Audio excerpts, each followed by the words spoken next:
Bismillahirrahmanirrahim. Assalamualaikum warahmatullahi wabarakatuh. Innal hamdalillah nahmaduhu wa nasta'inuhu wa nastaghfiruh wa na'udzu billahi min syururi anfusina wa min sayyiati a'malina. May yahdihillahu fala mudhillalah wa may yudlil fala hadiyalah.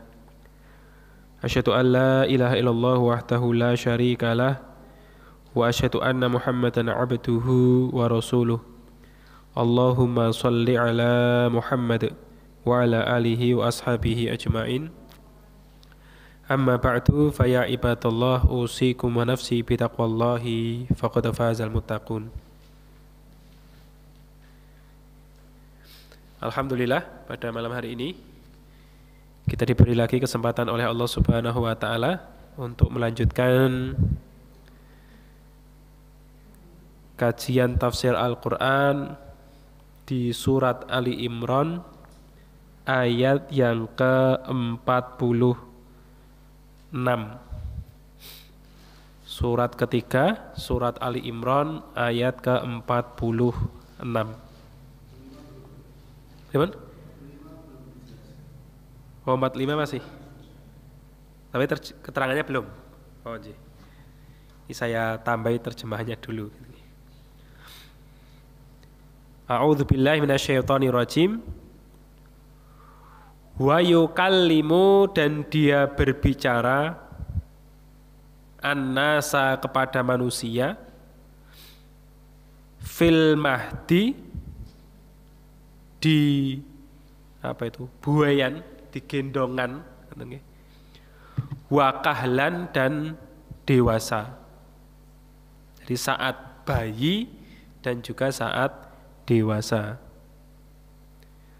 Wa minas sholihin, dan dari golongan orang-orang soleh.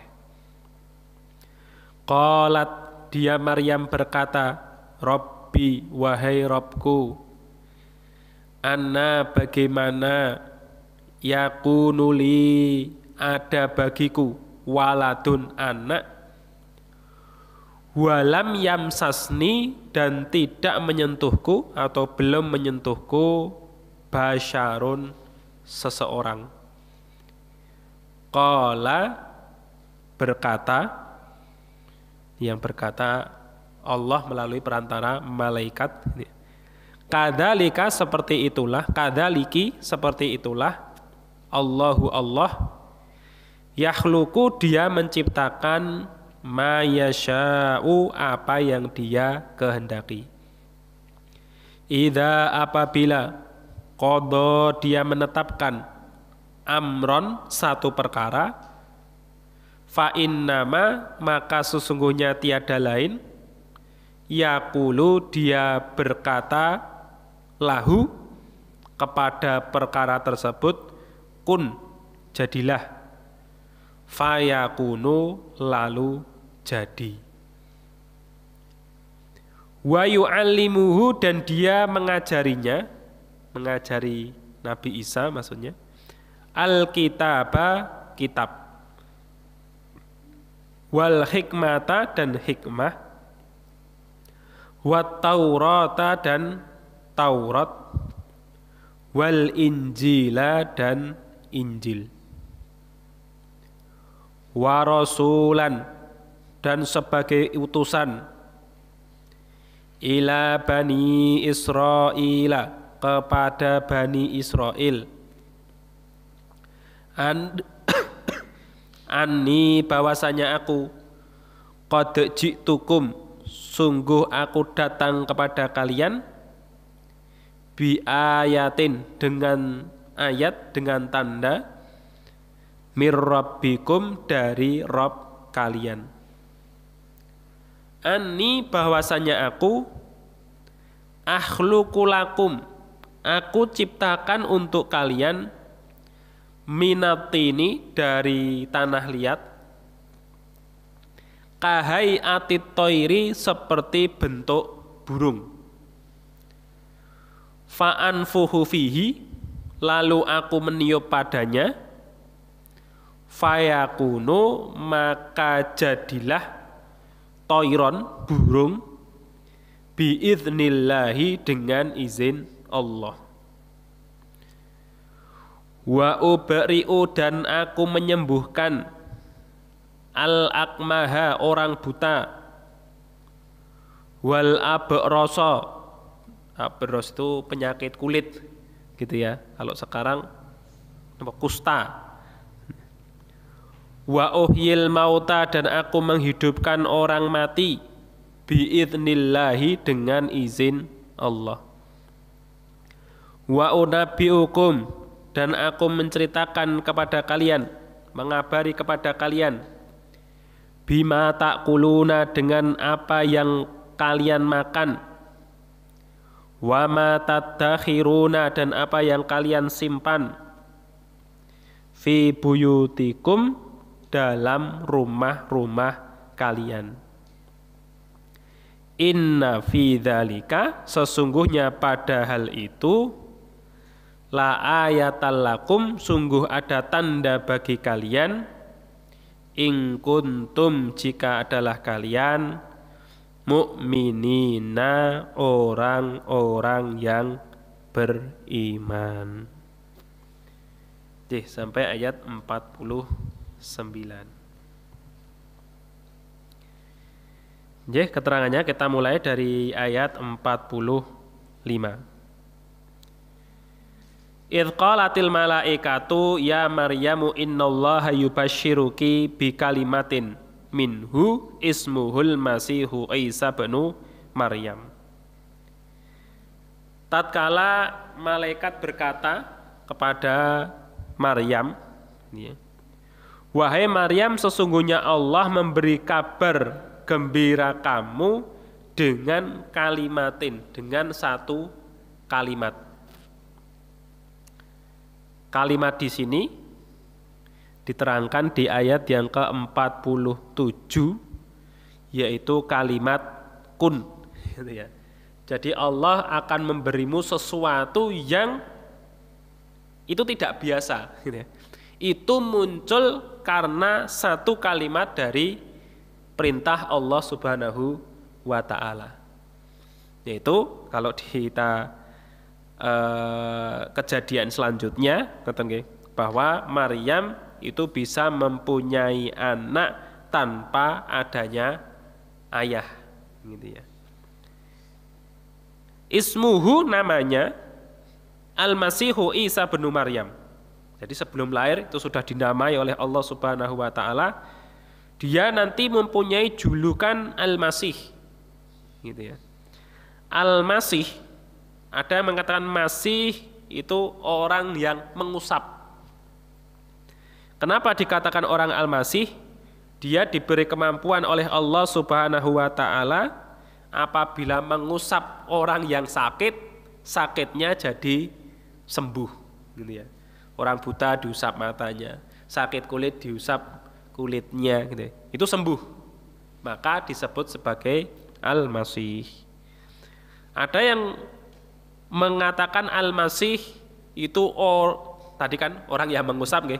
Al-Masih itu orang yang berjalan. Gitu. Masih itu diartikan berjalan. Kenapa?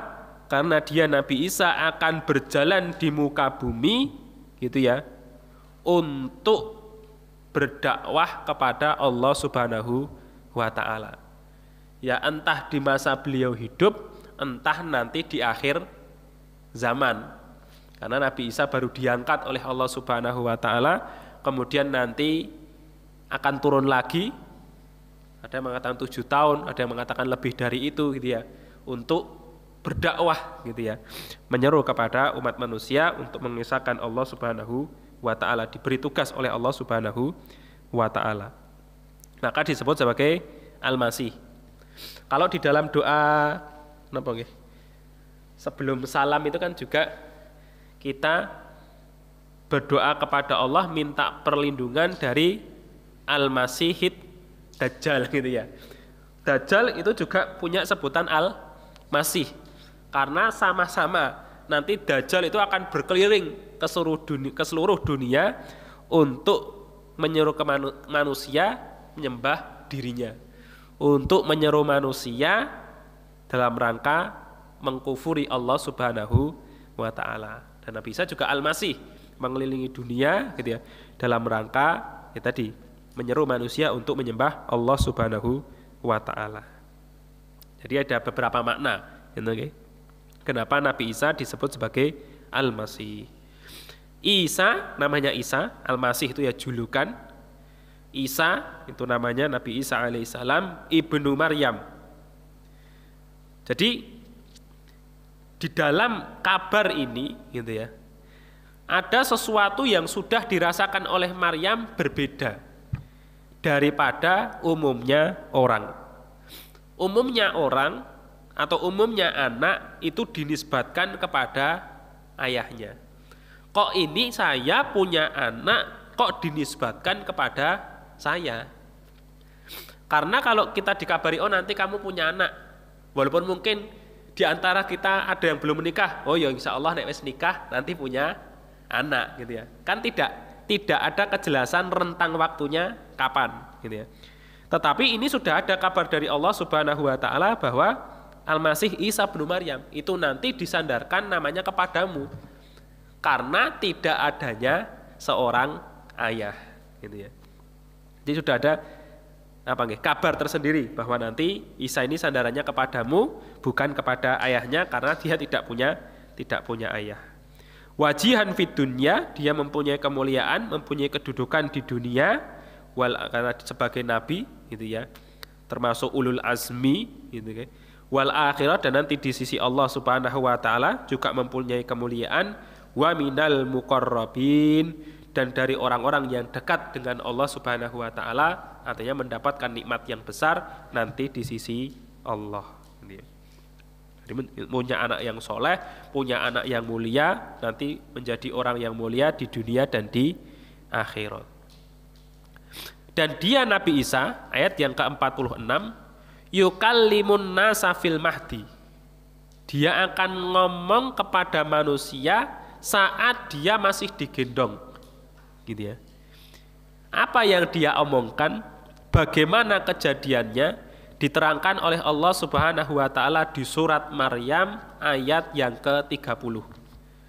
Di sana dikisahkan secara lebih detail kapan Nabi Isa itu bisa ngomong kepada orang lain. Dimulai dari ayat ke-28-nya, ketika Maryam itu mendatangi kaumnya membawa anak, sudah membawa bayi, kaumnya itu mengatakan, ya ukhta Harun, maka na abuki imra'a sau'in wa makanat ummuki baghiya. Wahai saudaranya Harun. Ada yang mengatakan Harun di sini ya Harun, Nabi Harun gitu ya.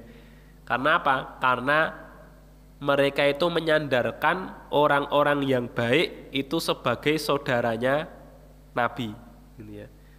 Maryam itu kan orang yang baik, orang yang solehah. Oh itu kayak Nabi Harun gitu ya. Gambarannya seperti itu. Ada yang mengatakan Harun itu ya sepupunya siapa? Maryam, ya orang soleh yang di zaman tersebut gitu ya. Mereka menamai anaknya dengan nama para nabi. Bapakmu itu bukan orang jelek gitu ya. Dan ibumu itu juga bukan seorang penzina. Artinya kok bisa gitu ya. Bapakmu orang soleh, ibumu orang solehah, kamu melahirkan anak tanpa seorang suami. Maka fa'asyarat ilaih qalu kaifa nukallimu man kana fil mahdi sobiyan. Maryam diam saja, cuman nunjuk kepada bayi. Ya, kalau dalam bahasa kita mungkin tanyalah bayi ini gitu ya. Bagaimana dia bisa muncul, bagaimana dia bisa dilahirkan, siapa bapaknya, ya tanyalah anak ini gitu ya. Mereka mengatakan kaifa nukallimu man kana fil mahdi sobiyan. Bagaimana mungkin kami berbicara dengan orang yang masih di dalam gendongan dan dia masih kecil, jebaya habis lahir, mungkin umurnya baru beberapa hari kok disuruh ngomong dengan dia. Tapi tiba-tiba qala inni abdullah ataniyal kitaba wa ja'alani nabiyyan. Bayinya Nabi Isa itu mengatakan inni abdullah, Sesungguhnya aku adalah hamba Allah. Ataniyal kitab, Allah akan menurunkan kepadaku kitab dan menjadikan aku nanti seorang nabi. Gitu ya. Wa ja'alani mubarakan aina ma kuntu wa awsani bis sholati wa zakah ma dumtu hayyan, dan menjadikan aku berkah dimanapun aku berada, dan menyuruhku untuk menegakkan sholat dan membayarkan zakat selagi aku masih hidup. Dan wa barram bi walidati wa lam yaj'alni jabbaran saqiyya. Wassalamu alayya yauma wulidtu wa yauma amutu wa yauma ub'atsu hayyan. Ada beberapa perkataan gitu. Walaupun ada yang mengatakan semuanya ini diomongkan waktu bayi gitu ya. Ada yang mengatakan sebagiannya isi dari dakwah Nabi Isa alaihissalam ketika sudah dewasa. Tetapi salah seorang ulama Timur Tengah, Syekh Utsman Khamis, itu beliau menerangkan ini sebuah mukjizat yang sangat luar biasa yang menunjukkan Nabi Isa itu lain daripada yang lain. Tapi uniknya gitu ya, tidak ada di dalam keyakinan orang-orang Nasrani bahwa Nabi Isa itu pernah ngomong di masa kecil. Padahal kalau itu disampaikan itu kan menambah keistimewaan loh gitu. Dudu bayak biasa gitu ya. Seharusnya seperti itu. Tapi itu tidak pernah ada di dalam keyakinan mereka maupun di dalam kitab mereka. Nah, beliau berkomentar mereka khawatir gitu ya. Karena nanti kan otomatis kalau Nabi Isa itu pernah ngomong di waktu kecil, dicari ngomongnya apa. Apa yang pernah beliau katakan di masa kecil. Padahal yang dikatakan oleh Nabi Isa di masa kecil, ini Abdullah. Sesungguhnya aku adalah hambanya Allah. Padahal dalam keyakinan mereka, Nabi Isa itu bukan sekedar hamba Allah, tetapi anaknya Allah. Maka cerita tentang Nabi Isa itu berbicara di masa kecil itu tidak ada dalam keyakinan Nasoro. Wallahu a'lam. Beliau menerangkan seperti itu. Nah, selain di masa kecil gitu ya, dan omongannya itu bukan omongan biasa nih. Jadi omongannya yang seperti saya kutip tadi di surat Maryam, memang bayi itu kan bisa ngomong nih, tapi ngomongnya tidak jelas. Ngomongnya cuma nangis, ngomongnya ya cuma teriak-teriak gitu ya. Tapi Nabi Isa itu benar-benar bisa ngomong dengan ucapan yang fasih, dengan ucapan yang bisa dipahami gitu ya. Sehingga itu menjadikan bukti bahwa Nabi Isa itu bukan bukan orang biasa gitu ya. Dan membuktikan bahwa Maryam itu tidak berbuat zina. Begitu juga wakahlan, dan saat dewasa. Kahlan itu antara umur 30 sampai 40 tahun. Kenapa di sini disebut kahlan? Karena dikatakan bahwa Nabi Isa alaihissalam itu berdakwah ya hanya sampai umur 40 tahun. Setelah itu diangkat oleh Allah Subhanahu wa taala ke langit. Wallahu alam. Ada yang mengatakan seperti itu. Maka disebutkan fil mahdi saat masih digendong wa kahlan, dan umur dewasa antara 30 sampai 40 tahun. Wa minas sholihin, dan dia dari golongan orang-orang yang soleh. Ini kabar gembira buat Maryam. Qalat, dia Maryam mengatakan, Rabbi anna yakunu li waladun walam yamsasni basarun. Wahai Rabbku, bagaimana mungkin aku itu punya anak, sedangkan aku belum disentuh oleh laki-laki, aku belum menikah, aku tidak berzina gitu ya. Kok saya bisa punya anak? Nah, kenapa Maryam mengatakan hal seperti ini gitu ya, kepada Allah Subhanahu wa taala? Ulama menjelaskan ini bukan karena ketidakpercayaan Maryam. Tapi bagaimana bisa aku mempunyai anak? Bagaimana caranya? Gitu, sebagaimana pertanyaan Nabi Ibrahim alaihissalam di surat Al-Baqarah niku nggih. Anna tuhyil mauta, bagaimana kamu membangkitkan, menghidupkan yang sudah mati? Jangan percaya gitu. Tetapi caranya bagaimana? Sama Maryam juga mengatakan seperti itu gitu.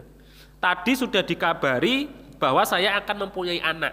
Anak itu disandarkan kepada saya gitu ya. Artinya nanti anak ini tanpa bapak, anak ini tidak punya ayah. Bagaimana caranya? Wahai Allah, bagaimana caranya wahai Rob? Anna yakunu li waladun walam yamsasni basar. Saya tidak tersentuh seorang pria pun, saya tidak tersentuh seorang laki-laki pun, kok saya bisa punya anak yang anak nanti itu namanya disandarkan kepada saya. Tidak seperti umumnya orang akan disandarkan kepada ayah atau bapaknya. Maka dijawab oleh malaikat dengan perantara malaikat, dijawab oleh Allah dengan perantara malaikat, kadzalikillahu yakhluqu ma yasha. Ya seperti itulah Allah ketika ingin menciptakan apa yang Dia kehendaki. Kalau kita lihat di ayat 40 kadzalikallahu yaf'alu ma yasha. Ayat 40 di sana kalimatnya dengan yaf'alu. Seperti itulah Allah, Dia berbuat apa yang Dia kehendaki. Di ayat 47 ini, tadi 40 di kisahnya Nabi Zakaria alaihissalam gini. Di ayat ke-47 kadzalikillahu yakhluqu. Bukan yaf'alu tapi yahluqu. Seperti itulah Dia Allah menciptakan apa yang Dia kehendaki. Kenapa di dua ayat ini menggunakan kata yang berbeda? Para ulama mereka menjelaskan, salah satunya dalam Ibnu Katsir gitu. Kalau di ayat 40, walaupun itu bukan hal yang biasa gitu, tapi Allah melahirkan Nabi Yahya itu dengan seorang ayah, dengan seorang ibu. Jadi ya jane wis umum, tetapi yang tidak umum pada umur orang tuanya. Orang tuanya, ayahnya sudah tua, ibunya sudah tua juga plus mandul gitu ya. Tapi kalau Allah berbuat ya bisa gitu ya. Ayah, ibu, ayah yang sudah sepuh, ibu yang sudah sepuh itu melahirkan anak bisa dengan kehendak Allah Subhanahu wa taala. Tetapi yang terjadi dalam diri Maryam itu tidak biasa banget gitu ya. Karena ada anak lahir tanpa adanya ayah, bahkan itu satu-satunya. Maka dibahasakan oleh Allah yakhluqu ma yasha. Dia menciptakan sesuatu. Jadi asbabnya itu tidak ada gitu ya. Kalau yang Nabi Zakaria kan sebabnya masih ada ayah, ada ibu. Tetapi di kasusnya Maryam dengan Nabi Isa alaihissalam itu sebabnya tidak ada, cuman hanya seorang ibu. Maka bagaimana seorang ibu yang tidak pernah tersentuh oleh seorang laki-laki itu bisa hamil, bisa melahirkan? Ya karena diciptakan oleh Allah. Maka di ayat selanjutnya, idza qada amran fa innama yaqulu lahu kun. Kalau Dia menghendaki sesuatu, gitu ya, Dia menetapkan sesuatu perkara, maka hanyalah Dia perlu mengatakan kun, jadilah, maka hal tersebut terjadi. Artinya sangat mudah bagi Allah untuk menjadikan Maryam memiliki seorang putra walaupun tanpa ada seorang ayah. Nah, ini pelajaran yang sangat besar bagi kita. Kita sudah melewati dua kisah bagaimana kekuasaan Allah, hal yang tidak mungkin bagi manusia itu menjadi mungkin. Dan kita juga punya hal-hal seperti itu. Kita punya keinginan yang baik, gitu ya. Kita mintakan kepada Allah walaupun seakan-akan itu tidak mungkin, tapi bagi Allah itu sangat mudah. Gitu ya. Maka kalau saya biasanya seperti ini, bayangke haji, gitu ya. Haji itu kan daftar sekarang berangkatnya Solo aja kurang lebih 30 tahun.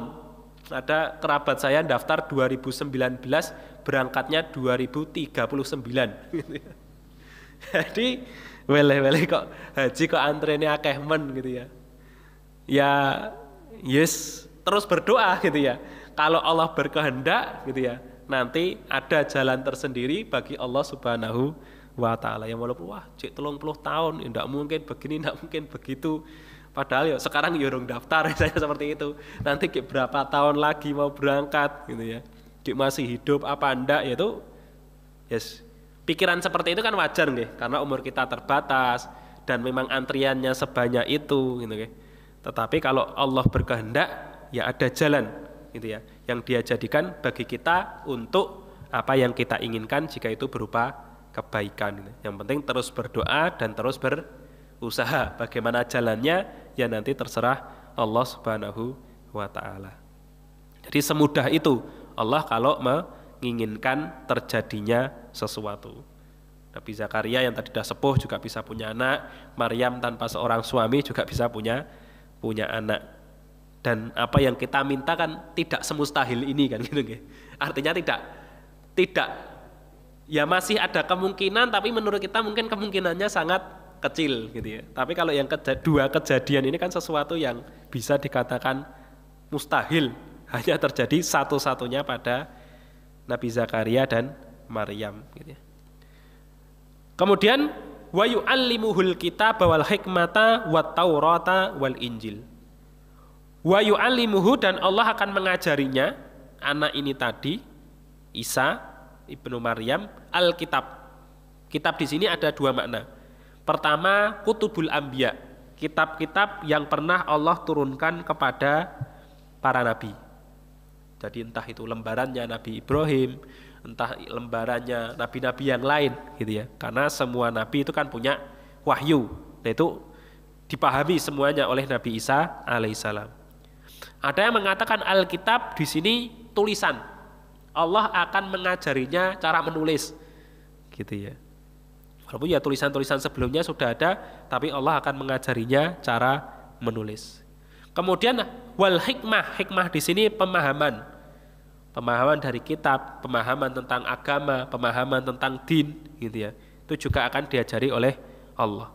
Wat Taurat, dan kitab Taurat, wal Injil, dan kitab Injil. Nah, memang karena Nabi Isa alaihissalam itu sama-sama diutus oleh Allah kepada Bani Israel, maka sebagian banyak syariatnya itu sama dengan Taurat. Bahkan ulama mengatakan Injil, diutusnya Nabi Isa alaihissalam itu memperingan gitu ya, apa yang telah Allah turunkan tentang hukum-hukum yang sulit kepada Bani Israel gitu ya. Jadi kalau kita lihat ya memang seperti Bani Israel itu kan tidak boleh makan unta gitu ya. Tapi orang-orang Nasoro mereka boleh. Karena apa? Ya memang Nabi Isa itu dikirim untuk meringankan apa yang ada di dalam kitab Taurat. Karena sebelumnya mereka kan banyak berbuat salah, banyak berbuat dolim gitu ya. Banyak berbuat melampaui batas, kemudian ada hal-hal yang baik diharamkan sebagai hukuman buat mereka. Itu dihapuskan oleh Allah dalam kitab Injil dengan diutusnya Nabi Isa alaihissalam. Maka ya ada yang mengatakan Injil itu yang meneruskan Taurat gitu nggih. Jadi juga memahami tentang Taurat, kemudian dibenahi bahasanya gitu, atau diperingan dengan kitab Injil. Berbeda dengan Al-Quran. Kalau Al-Quran kan ya sudah beda sama sekali gitu ya. Artinya kita tidak mempelajari Injil, kita tidak mempelajari Taurat, cukup dengan mempelajari Al-Quran. Tapi Nabi Isa diajari Taurat, diajari Injil, diajari kitab-kitab yang lain oleh Allah Subhanahu wa ta'ala. Kemudian wa rasulan ila Bani Israel, dan nanti dia akan jadi utusan kepada Bani Israel. Itu kisahnya. Nanti Isa itu akan menjadi seorang rasul kepada Bani Israel. Nah kemudian apa yang terjadi saat Nabi Isa alaihissalam sudah dewasa? Anni qad ji'tukum bi ayatin mir rabbikum. Dalam berdakwah Nabi Isa alaihissalam itu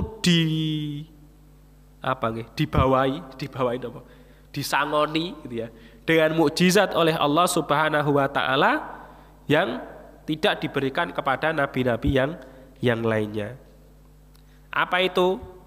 Yang pertama adalah anni akhluqu lakum minatin kahai'atit thairi fa'anfuhu fihi fayakunu thairan biidznillah. Aku membentuk dari tanah liat bentuk burung gitu ya. Kemudian aku meniupkan padanya, lalu dengan izin Allah burung dari tanah liat tadi akan menjadi burung yang hidup terbang ke angkasa. Tetapi kalau dalam sebuah kitab tafsir diceritakan ya ini tidak terjadi terus-terusan gitu, enggak. Nanti Nabi Isa buat mabur enggak. Karena secara umum mukjizat yang diberikan kepada para nabi itu muncul ketika memang diperintah oleh Allah.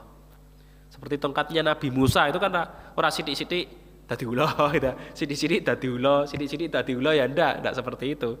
Tapi memang ada waktu-waktu tertentu yang dia disuruh oleh Allah Subhanahu wa taala untuk melemparkan tongkat tersebut. Maka dalam sebagian ulama membahas tongkat Nabi Musa itu terjadi ular hanya 3 kali ya, 2 atau 3 kali itu. Bukan terus berubah terus gitu. Nek disalehke dadi ula gitu enggak. Tetapi ya memang pada waktu-waktu tertentu. Nah, begitu juga di mukjizat yang ada pada diri Nabi Isa alaihissalam. Mereka itu menantang Nabi Isa alaihissalam gitu ya, untuk membuktikan kenabiannya. Ketika Nabi Isa alaihissalam mengatakan saya bisa membuat burung, bahasanya seperti itu ya. Mereka minta kepada Nabi Isa burung tersebut adalah kelelawar. Jadi bukan sekedar burung biasa, tapi lowo gitu ya. Kenapa? Karena kelelawar itu sesuatu yang menakjubkan bagi mereka. Apa menakjubkannya?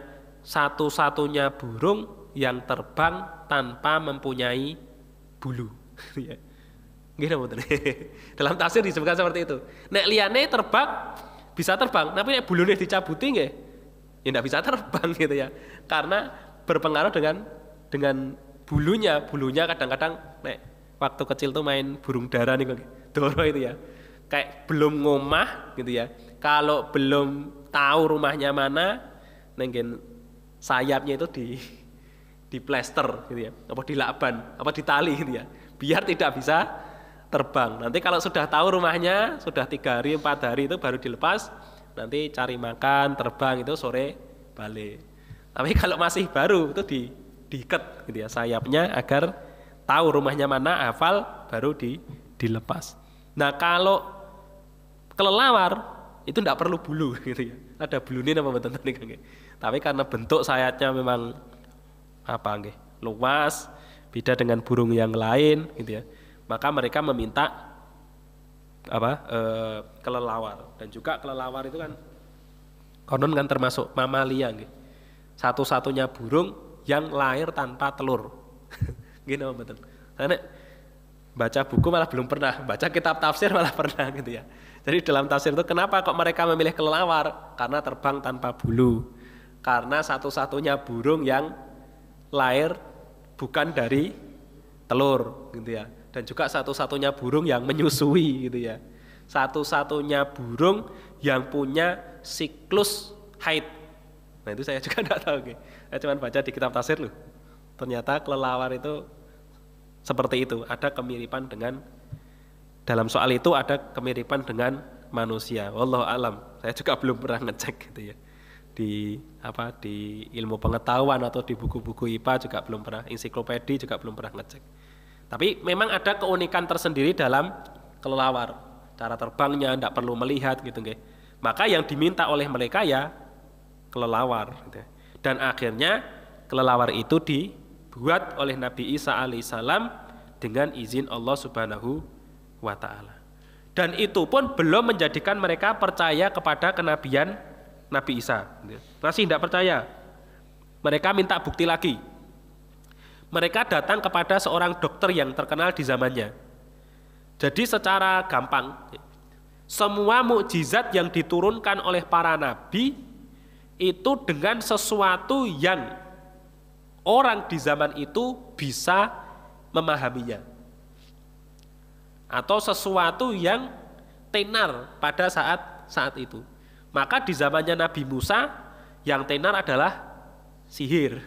Maka mukjizatnya ya lautan terbelah, tangan bercahaya, tongkat bisa jadi ular. Penyihir yang punya ilmunya itu tahu, oh ini bukan sihir, ini mukjizat. Sehingga para penyihir tahu tongkat jadi ular langsung sujud gitu ya.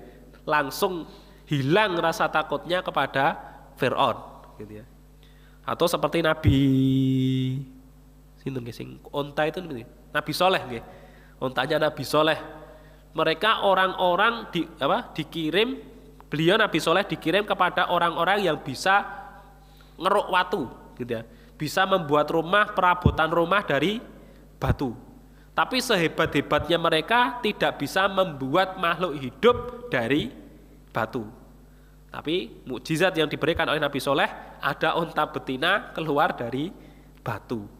Nabi Muhammad Al-Quran di zaman apa? Di zaman banyak syair, banyak puisi, sehingga orang-orang Quraisy ditantang membuat seperti Al-Quran dan mereka tidak mampu. Dan di zaman Nabi Isa alaihissalam itu tentang kedokteran, tentang kesehatan. Sakti-saktinya dokter itu tidak bisa menghidupkan burung dari tanah liat. Sama, sakti-saktinya dokter ketika itu, jadi ada dokter yang ditanyai oleh orang-orang Bani Israel yang tidak bisa disembuhkan itu apa? Al-Akmah. Akmah itu orang yang buta sejak lahir. Jadi bukan buta karena sakit, tapi memang tidak bisa melihat sejak lahir, dan abros, penyakit kusta. Itu konon sampai sekarang ya obatnya tidak ada kalau tidak bukan karena sakit kan dioperasi mata mungkin jadi bisa melihat. Tapi ini sejak lahir memang tidak punya mata, tidak punya penglihatan. Dan itu bisa disembuhkan oleh Nabi Isa alaihissalam. Tidak sampai di situ, mereka ketika Nabi Isa alaihissalam menyembuhkan orang buta, orang sakit kusta, itu tidak percaya. Sebagian ada yang beriman, sebagian tidak percaya. Kemudian ditantang lagi oleh mereka, sehebat-hebatnya sihir, sehebat-hebatnya dokter pada saat itu tidak mungkin bisa menghidupkan orang mati. Maka dalam kitab tafsir juga disebutkan Nabi Isa menghidupkan 4 orang. Tidak cuma 1, tapi 4 orang. Yang 3 orang itu orang di masa Nabi Isa alaihissalam. Jadi ada orang 1, 2, 3, dan hidupnya ada yang sebagiannya hidupnya sampai lama gitu. Jadi ada temannya Nabi Isa yang sudah meninggal untuk membuktikan dihidupkan oleh Nabi Isa alaihissalam. Kemudian dia itu sampai menikah, sampai punya anak. Nah intinya ketika Nabi Isa menghidupkan 3 orang di masa beliau, itu mereka orang-orang yang tidak percaya mengatakan, alah itu bukan menghidupkan, itu paling Isa bisa menandai, oh ini belum mati nih, ini baru mati suri ini gitu ya. Nanti suatu saat dia akan hidup lagi. Maka mereka ingin membuktikan orang yang sudah mati ribuan tahun. Dan mereka menunjuk kuburan salah satu putra Nabi Nuh yang bernama Sam bin Nuh. Dan Nabi Isa alaihissalam dalam tafsir itu disebutkan, ya mana? Kuburannya yang mana? Gitu ya. Didatangi oleh orang-orang Bani Israel dan Nabi Isa. Kemudian Nabi Isa berdoa kepada Allah Subhanahu wa taala. Sam bin Nuh itu kemudian bangkit. Bangkitnya itu dalam keadaan beruban. Jadi bangkit itu uwanen. Ditanya oleh Nabi Isa alaihissalam, wahai Sam bin Nuh, kenapa kamu bangkit dalam keadaan beruban? Padahal di zamanmu itu belum ada uban gitu ya. Burung wong-wongnya sehat gitu ya. Jadi uwan itu belum muncul di zamanmu. Kenapa kamu sekarang beruban? Saya mendengar seruan dari Allah, wahai Sam, gitu ya. Engkau bangunlah memenuhi panggilan seorang dari hambaku. Maka saya kira sudah terjadi hari kiamat. Tak kira-kira wis kiamat gitu ya. Saya sudah disuruh bangun oleh Allah. Karena saking takutnya dengan hari kiamat, rambutku langsung beruban gitu ya. Lalu kemudian bangkit Dan Sam bin Nuh itu mengatakan, kalian ikutilah orang ini karena sesungguhnya dia adalah seorang nabi. Tapi ya akhirnya tidak semuanya mau beriman. Sudah diberi bukti sedemikian rupa, itu tetap ada yang tidak mau beriman. Sampai ada yang diantara mereka yang, yowes, sekarang kalau kamu benar seorang nabi, beritahukan kepada kami, saya makan apa? Kami ini tadi makan apa, dan di rumah kami, ini kami nyimpen apa? Gitu ya. Di waktu itu ditanyai oleh orang-orang yang berkumpul di sekitar Nabi Isa alaihissalam. Kemudian Nabi Isa alaihissalam dengan wahyu dari Allah menceritakan, oh kamu tadi makan ini, di rumah kamu punya ini, gitu ya. Oh kamu makan ini, di rumah kamu punya ini, kamu makan ini, di rumah kamu punya ini. Maka wa unabbiukum bima ta'kuluna wa ma tattakhiruna fi buyutikum. Aku menceritakan kepada kalian apa yang kamu makan tadi, gitu ya. Padahal makannya tidak bareng Nabi Isa. Jadi kamu yang makan, kalau sekarang kamu makan tempe, kamu makan daging, kamu makan pindang, kamu makan sate, itu dikabarkan semua kepada orang yang ada di sekitar Nabi Isa alaihissalam. Dan ditutup oleh Allah Subhanahu wa taala, inna fi dzalika laayatan lakum in kuntum mu'minin. Jadi ini sudah mukjizat yang sangat luar biasa dan banyak, gitu ya. Tidak cuma 1-2, bahkan dalam waktu yang singkat itu Nabi Isa menciptakan menghidupkan burung dari tanah liat, menyembuhkan orang yang sakit, gitu ya. Kemudian bisa menghidupkan orang mati, kemudian memberitahukan kepada mereka apa yang mereka makan dan apa yang mereka simpan, gitu ya. Ini sebuah mukjizat yang sangat jelas. Tetapi ya akhirnya ada dari mereka yang beriman, dan banyak juga dari mereka yang tidak mau beriman kepada Nabi Isa alaihissalam. Maka sebenarnya yang terpenting ya keimanan muncul itu kan